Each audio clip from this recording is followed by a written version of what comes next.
साहिब सतगुरुदेव की जय।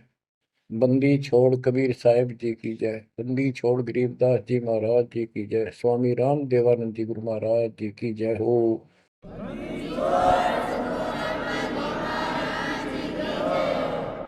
सर्व संतों की जय, सर्व भक्तों की जय, धर्मी पुरुषों की जय। श्री काशी धाम की जय, श्री सुडानी धाम की जय, श्री क्रोथा धाम की जय, श्री बरवाड़ा धाम की जय। सत साहिब। गरीब नमो नमो सत पुरुष को, नमस्कार गुरु की नहीं। सुर नर मुनि जन साधुआं, संतों सरस दीन। सतगुरु साहिब संत सब, दंडवतम प्रणाम। आगे पीछे मत हुए, इनको पूर्व। कबीर सतगुरु के उपदेश का, सुनिया एक विचार। जय सतगुरु मिलते नहीं, जाते नरक द्वार। नरक द्वार में दूत सब, करते खेचातान। उनसे कभू नहीं छूटता, फिरता चारों खाने। कबीर चार खानी में भरमता, कबहू न लगता पार।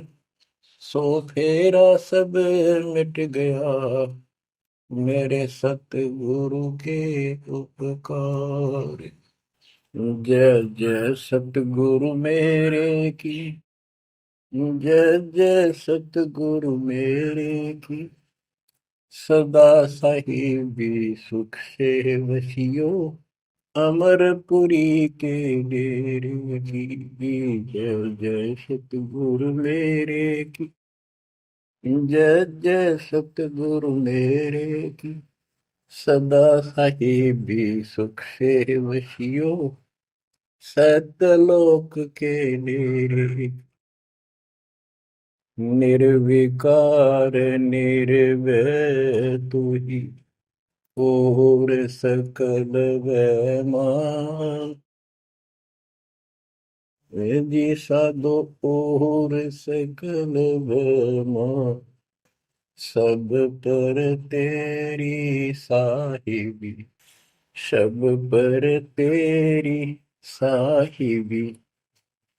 तुझ पर साहिब नाम, निर्विकार निर्भय। बच्चों, परमात्मा परमेश्वर कबीर जी की असीम रजा से आपको ऐसा अमृत ज्ञान सुनने को प्राप्त हुआ है, जिसकी आत्मा को युगों से चाह थी, इच्छा थी। बच्चों, पहले तो कमाल देखो उस परमपिता कबीर मालिक का, आपके सब्र शक्ति का। आपको कहाँ से आकाशवाणी हो रही है इस अमृत ज्ञान की, कहाँ से वर्षा की जा रही सतलोक से। जिसको लोग नरक कहते हैं, आज वो सतलोक है आपके लिए। जहां आपका गुरु भगवान रहता है, वो आपका सतलोक है। देख परम पिता ने कैसी रजा कर, कैसा कमाल कर दिया। दोस्तों, ये आदि पुराने ग्रंथ, अमर ग्रंथ की का एक चैप्टर है, अध्याय है। इसमें से आपको सुना रहे हैं, इससे बहुत कुछ निष्कर्ष निकलेगा। जैसे ये कथाएं इसमें डाली हैं गरीबदास जी ने, ये जरूरी थी। जैसे तिल, तिल देखें आपने, फिर तिल से तेल निकलता है। छोटे छोटे सफेद सफेद बीज होते हैं। उस तिल का पौधा 3-4 फुट, 2.5 फुट, 3 फुट का होता है। और उसमें एक पौधे में 5-7 शाखाएं होती हैं, प्रत्येक में बाली होती है, फली होती है। फली में ये भी तिल होते हैं। तो किसान जो तिल बोता है या फसल बोता है, वो उन तिलों के लिए सब कुछ, वो तिल प्राप्त करने होते हैं, फिर उससे तेल निकालना होता है। तो उसने उस पौधे के उस फूस से कोई लेना देना नहीं होता, लेकिन उसके बिना वो तेल निकला को नहीं, वो तेल बने को नहीं बीज। तो इसी प्रकार हमने इस पूरी कथा से वो निष्कर्ष निकालना है, जिसकी अपने को आवश्यकता है। जैसे दास ने आपको बताया कि पार्वती जी 108 बार मर चुकी थी, फिर जन्म हो रहा था। बच्चों ये लंबा जुगाड़ है, बहुत लंबी आध्यात्मिक कथा है ये। जैसे ईव आप जो सत साधना कर रहे हो शास्त्रों को, इससे आपके 100 से भी ज्यादा जन्म मनुष्य हो सकते हैं। बीच में मान ले तुम खंड कर देते हो 5-7 साल के बाद, लेकिन आगे सतगुरु नहीं मिलाते या दुर्गति नो की नो रहेगी। एक प्रमाण आता है महाभारत के अंदर कि धृतराष्ट्र और पांडव दो भाई थे। धृतराष्ट्र बड़े थे, पांडव छोटे थे। धृतराष्ट्र अंधा था, इसलिए उसको राज प्राप्ति नहीं हुई। और नियम ये होता था राजाओं का कि बड़े पुत्र को राज्य मिलता है। फिर भी उसने श्री कृष्ण जी से पूछा, क्योंकि वो गुरु थे उनके, हे भगवान, मुझे 100 जन्म की तो याद है कि मैंने ऐसा कोई अपराध नहीं किया जिससे मेरी आंखें फूटे, मैं अंधा हूं। श्री कृष्ण जी बोले, तू एक जन्म और पीछे ले जाता, यहाँ तक तो नहीं पहुंच पाया। इससे एक जन्म पहले 100 से आप बैठे थे, वहां ये टिड्डी, ये भी वहीं एक पौधे पर बैठी थी। तेने इसको पकड़ा, बबूल की सूल तोड़ के इसकी आंख फोड़ दी और इसको छोड़ दिया। ये टक्कर मार रही थी, कभी झाड़ों में, कभी किसी में फंस कर या मरी। तो वो दंड तो आज भोग रहा है। तो बच्चों इसी प्रकार पार्वती 108 जन्म मर चुकी थी। पूर्व संस्कार अच्छे थे, जिस कारण से मानव शरीर ही प्राप्त हो रहा था। लेकिन ये तो डिलेड हुए, फिर शादी कराई, फिर मरी, फिर शादी कराई, फिर मरी। ये अरहट का कुआ लोई आगड़ बंदा है सब कोई, कीड़ी कुंज पर अवतारा, हर हट दो दुल्हे पिवारा। अवतारा लगे मरे और जन्मे हैं। तो दास तो कहना चाहता है, कबीर साहब हमारे भगवान है, हमारे पिता हैं सबके। ब्रह्मा विष्णु महेश के भी वही पिता हैं, उनको भी ये इतने प्रिय लगते हैं जितने हम हैं आज। ये अलग बात है, ये हमारे पर नहीं है। बच्चों जैसे दास ने आपको बताया, परमात्मा इनको भी मिले। वो चाहते थे कि ये ब्रह्मा विष्णु महेश समझ जाते, सारी व्यवस्था ठीक हो जाए। परंतु हम काल के वश हैं, हमारे अंदर एक ऐसी बीमारी पैदा कर रखी है, ये काम, वासना, क्रोध, मोह, लोभ, अहंकार, ये सारे ठोक ठोक कर रखे हैं। फिर शब्द सप्रस रूप तो सजन, ये विकार साथ हैं। परमात्मा कबीर जी शंकर जी को भी मिले थे, विष्णु जी को मिले, ब्रह्मा जी को मिले, इनको सारा ज्ञान ये समझाया, सृष्टि रचना सुनाई, सारा कुछ समझा दिया और ये मान गए अगली बात आपकी सारी सच्ची। फिर काल ने प्रेरणा कर दी सबके अंदर, ये वेद में प्रमाण नहीं है, ये झूठ बोलता है। इनने वह बात भी मान ली। आकाशवाणी ये भगवान की मानते रहे और कबीर साहब को एक सामान्य ऋषि मानते रहे। यह बात क्यों बिगड़ी रही। अब पार्वती जी को ज्ञान सुनाने के लिए शंकर भगवान जी एकांत स्थान पर ले जाते हैं कि कोई हमारा ज्ञान सुन ना ले। बनखंड चलो गौरी दीवानी, पंछी सुने न हमरी बानी। जब शिव कर से लाई तारी, उड़ गए पंछी नर और नारी। भगवान शंकर ने जब हाथ से ताड़ी बजाई तो सारे नर नारी नर पक्षी उड़ गए, और अंडे स्वस्थ थे वो तरवर पक्षी बनकर उड़ गए। जहां एक सूखा तरवर था, क्या शिव को आसन वहां रखा। जहां एक गंदा अंडा तिसमाही, तिस जानत समृत साई। युग असंत कल्प बरमाया, पूर्व जन्म पिछला आया। अब ये संस्कार उस जीव का असंग जन्म पहले भरम चुका था, 84 लाख योनियां भोग चुका था। कोई संस्कार ऐसा था जो उसको फिर से ये स्टार्ट होना था। उसको समर्थ साई कबीर परमात्मा ही जानता था, उसकी व्यवस्था थी, इसलिए वहां से शुरुआत करवा दी इसकी फिर से। अब शिव जी कहते हैं, अब तुम सुनो गौरी मेरा ज्ञाना, आसन मुख कर्पूर ईशाना। तो उत्तर की तरफ मुंह कर, आसन पद्म लगाओ गौरा, मेरुदंड सुधा कर भौरा। यानी आसन पद्म लगा कर और स्ट्रेट बैठ जा सीधी। ग्रीव आसन पद्म लगाए कर, भंवर चढ़ाओ सुन, अनहद नादू बाजही, जहां लगाओ धुन।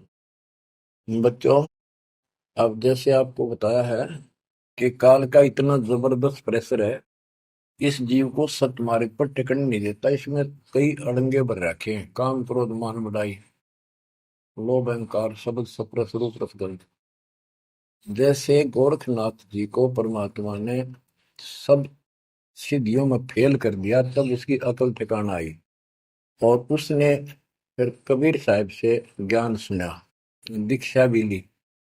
परंतु कुछ दिन के बाद फिर काल प्रवेश कर गया उसमें, गति बुद्धि बदल दी। वो ज्ञान जो सुना था उसको लोगों को सुना सुना कर नौक है 99 करोड़ लोगों को प्रभावित कर दिया।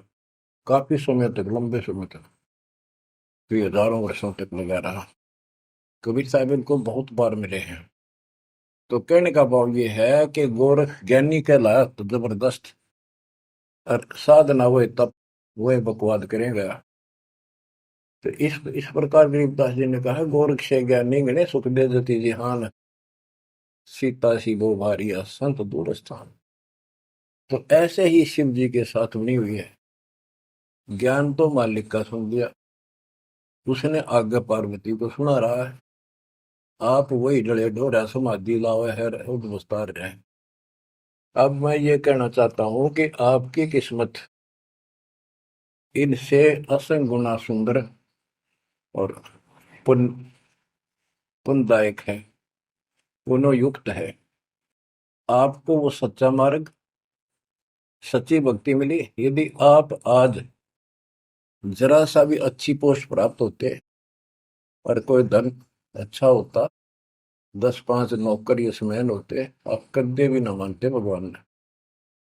बच्चों, मैंने कथा सुनाने का नहीं, मतलब आपको ज्ञान से ठोकना है, सच्चे ज्ञान से भरना है, ताकि वो और अज्ञान ज्ञान इसमें समा ना जा।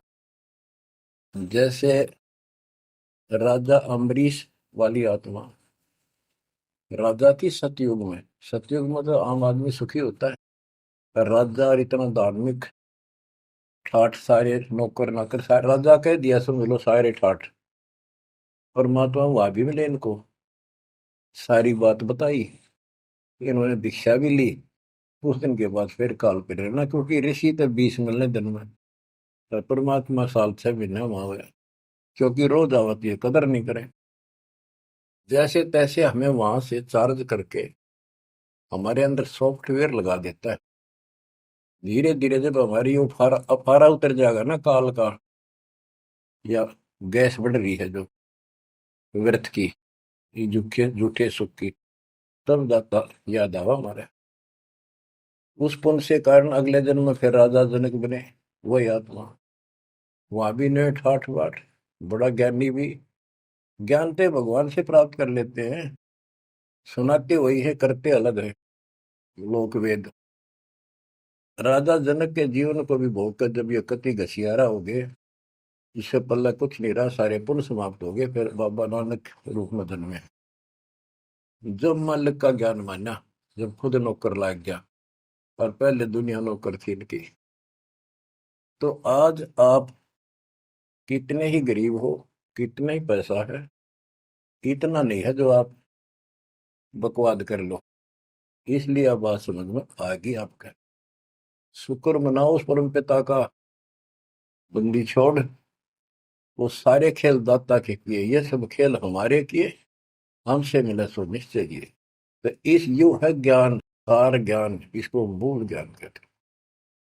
यू ना किसी ने इस कलयुग में सुनाया, और ना कोई आगे सुना सकेगा, क्योंकि ज्ञान ही फाइनल हो गया।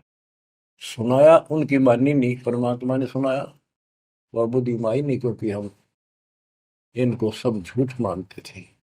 अब पहले दास ने आपको सद ग्रंथों से ये स्पष्ट कर दिया कि कबीर साहब के अतिरिक्त नथिंग एल्स, कुछ भी नहीं है, कुछ भी कोई भी। अब दास जो कह रहा है आपकी सारी हृदय में समा रही। अब देखो, अब उसी कथा पे आता हूं। शंकर भगवान पार्वती जी को सुनाना शुरू करते हैं। चंद्र लगन में सुरती लगाओ, सूरज सुर को बंद खमाओ। यानी ये नाक जो होते हैं दोनों, राइट तो गर्म होता है, सूर्य, सूरज बोलते हैं सूरज, और लेफ्ट ठंडा होता है, इसको चांद बोलते हैं, चंद्र।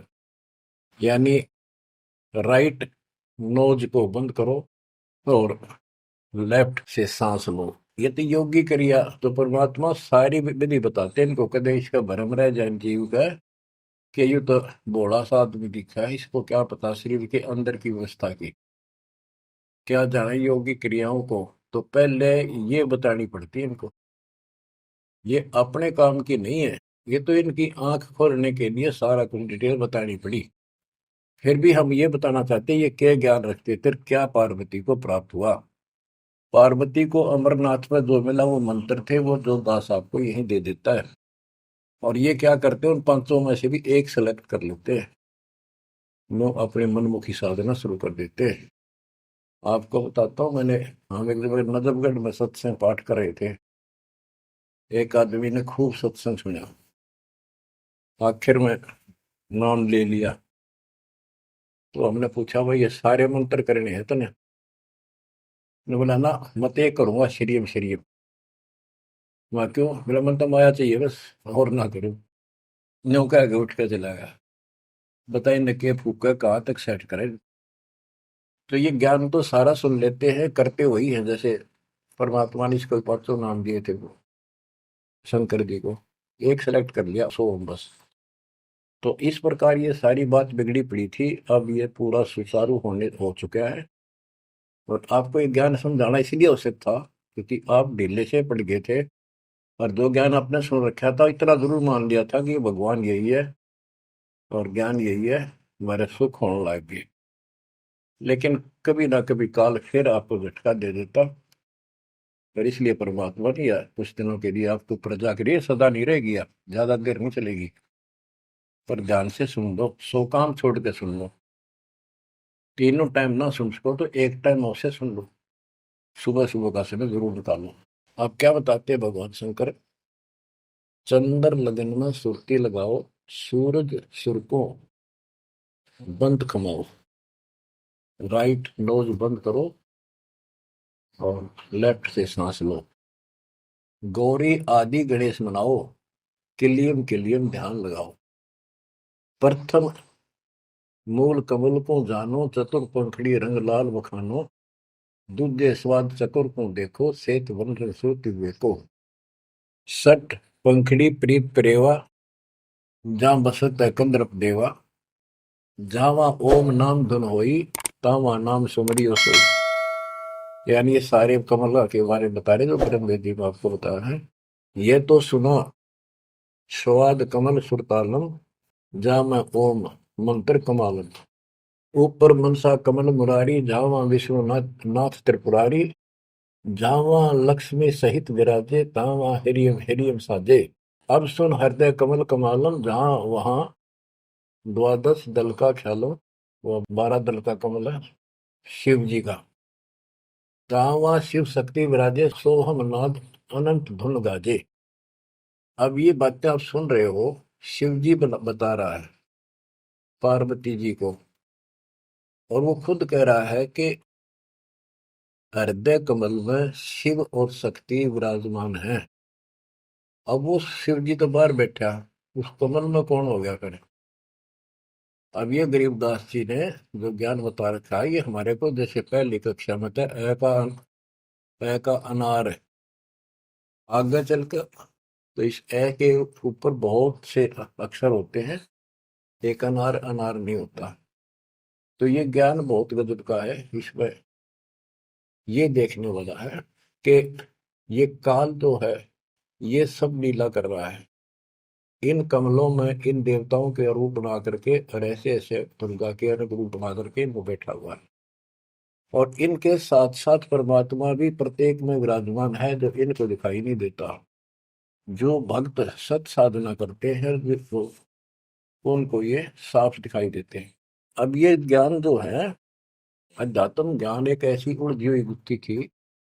अब ये आप इतना कुछ ज्ञान सुन चुके हो, तब दास को ये कहने की हिम्मत पड़ रही है कि शायद तुम अब ठीक से समझ पाओगे। अब ये खुद बता रहा है शिव जी, अब सुन हृदय कमल कमालम, झावा द्वादश तल का ख्यालम। जहाँ वह शिव शक्ति विराजे, सो हमनाद आनंद धूम गाजे। बच्चों, ऋषि समाधि लगा करते थे। उनको किसी को तो ब्रह्मा के रूप में दर्शन दे देता है, किसी को शिव के रूप में, और किसी को विष्णु के रूप में। तो ये भ्रम में पैर पड़ जाते। इन इन देवताओं को भगवान बताया करते हैं, आप तो भगवान हो विष्णु जी, हमने जान लिया आपको, समाधि लाई आप थे, आप दर्शन दिए। ऐसे ब्रह्मा जी को कहने लगे